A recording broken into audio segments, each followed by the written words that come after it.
Hello everyone, आज हम लोग कंप्लीट करेंगे chapter how to tell wild animals.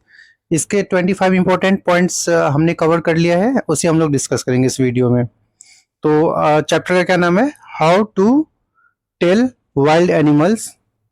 तो ये जो पोएम है बहुत ही इंपॉर्टेंट है, इसको आपको अच्छे से अंडरस्टैंडिंग बनाना है। इससे बहुत सारे क्वेश्चंस आते हैं आपके यूटीज एंड हाफ ईयरली और बोर्ड के एग्जाम्स में तो आते ही आते हैं, तो इसलिए ये हर एंगल से आपके लिए बहुत ही अच्छा होने वाला है। नेक्स्ट, तो Asiatic lion is grand and majestic wild beast. जो एशियाटिक लॉयन है उसको ग्रैंड और मैजेस्टिक तो वाइल्ड बीस्ट कहा जाता है। It is found in the jungles, और ये कहाँ पाया जाता है? जंगल्स में। Of the eastern countries of Asia, तो एशिया के ईस्टर्न कंट्रीज में ये पाया जाता है। It is a huge yellowish coloured beast. ये क्या है? एक बड़ा सा जो येलोइश कलर्ड बीस्ट है वो कहलाता है। इट रोड्स टेरिबली, और जब ये दहाड़ता है, रोडिंग करता है, तो बहुत ही टेरिबली करता है।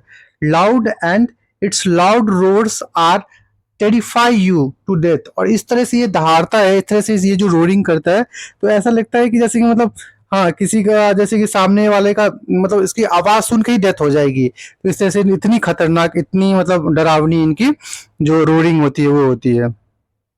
If you meet such a ferocious and powerful animal, you must be sure that he is a Asian lion.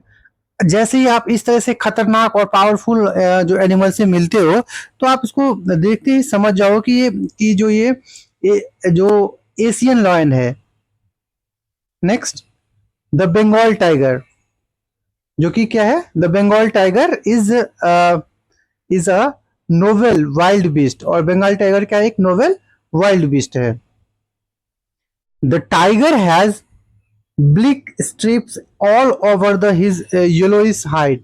जो टाइगर होते हैं उसपे क्या होता है? एक ब्लिक स्ट्राइप्स होता है, ठीक है, जो उसके मतलब येलोइश मतलब बॉडी पे उसको बार मतलब स्ट्राइप के रूप में होता है। The moment you see him, he will not spare but eat you at once। मतलब जिस मोमेंट में आप उसको देखते हो, तो वो मतलब थोड़ा भी वो देर नहीं करेगा या थोड़ा भी मिस्टेक नहीं करेगा। वो फटाफट चाहेगा कि उस टाइम वो जो उसके सामने जो उसका प्रे है उसे वो खा जाए। Next, when you are strolling forth of forest you can find a beast। अब जैसे ही आप मतलब मतलब when you are strolling forth a forest, मतलब उसमें आप जैसे ही फॉरेस्ट में आप देख रहे हो, you can find a beast, तो आप एक ऐसा बीस्ट को देखते हो कि मतलब आपको मतलब बहुत ज्यादा सरप्राइज होगा। कौन है वो? He is the leopard. वो एक लेपर्ड है। हिज हाइड इज, वो जो छिपा रहता है, पिपर्ड विद द स्पॉट्स, मतलब बहुत ही खतरनाक तरीके से वो मतलब छुपा हुआ रहता है। There is no escape from him even if you are cry in pain. अगर वो छुप के किसी अपने प्रे को पकड़ ले या किसी भी इंसान को पकड़ ले, तो वो चाहे कितना भी क्राई करे पेन से, चाहे कितना भी वो चिल्लाए, लेकिन वो उसके पकड़ से भाग नहीं सकता है। No escape from his even, चाहे मतलब वो कितना भी क्राई करे, चाहे कितना भी मतलब वो कोशिश करे, लेकिन वो उसके स्केप से भाग नहीं सकता है। He will continue pouncing on you and eat you to death. और इस तरह से जो सामने वाला जो इंसान है उसको कंटिन्यू क्या करेगा? पॉन्सिंग करेगा, और जब तक उसको मारता रहेगा, जब तक पॉन्सिंग करता रहेगा, जब तक कि उसको मतलब वो डेथ मतलब मर नहीं जाता, तब तक उसको मारता रहता है और फिर उस तरह से उसे खा जाता है।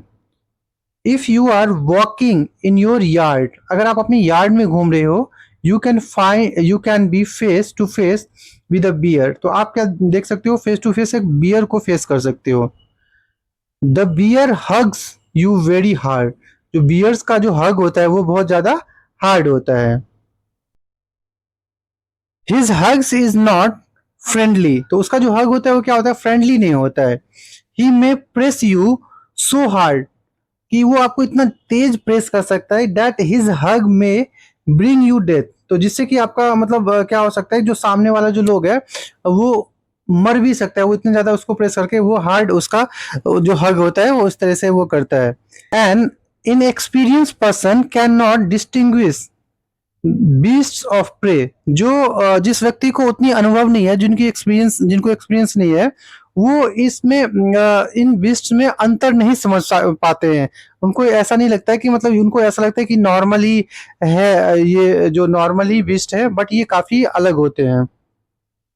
He will not be able to distinguish hyena from a crocodile, और वो ये भी नहीं अंतर समझ पाते हैं कि हाइना और क्रोकोडाइल में क्या यहाँ पे डिफरेंस दिया गया है।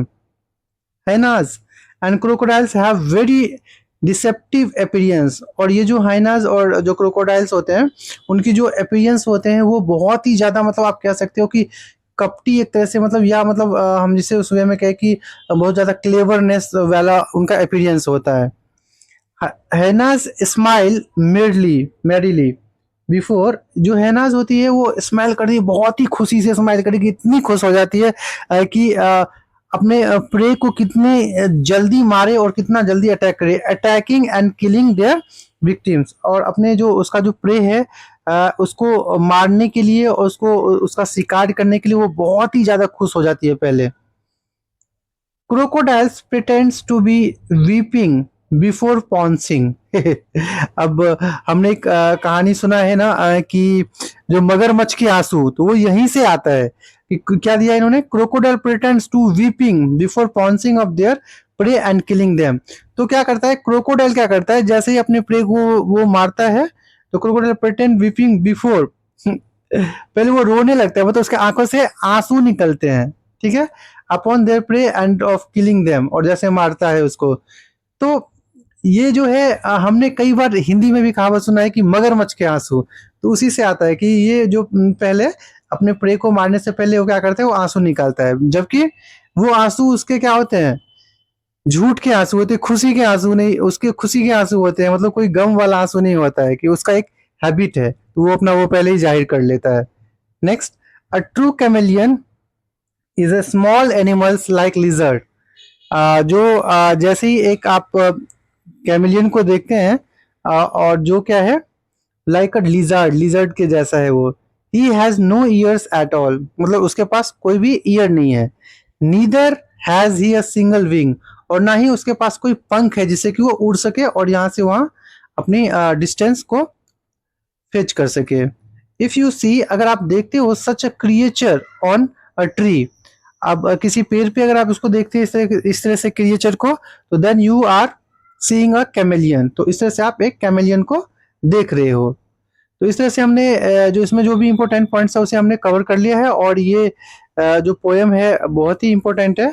तो इसमें आपको अगर एक बार समझ में नहीं आ रहा है तो दोबारा देखना है, तिबारा देखना है, जब तक समझ में ना आए आपको अंडरस्टैंडिंग बनाना है इसमें से। और आपकी एज इट इज सारे क्वेश्चंस ऑलमोस्ट इससे क्लियर हो जाएंगे। अगर एग्जाम में आपका कोई भी क्वेश्चंस आता है तो आप इसे अच्छे से मतलब इन चीज़ों को, इन फैक्ट्स को अंडरस्टैंडिंग बनाने के बाद आप इजीली कंप्लीट कर पाते हो। तो ये बहुत ही इम्पोर्टेंट है आपके एग्जाम के पॉइंट ऑफ व्यू से, आपके यूटी के पॉइंट ऑफ व्यू से। तो इन चीज़ों को आपको अच्छे से कवर करना है, और मिलते हैं हम लोग नेक्स्ट वीडियो में।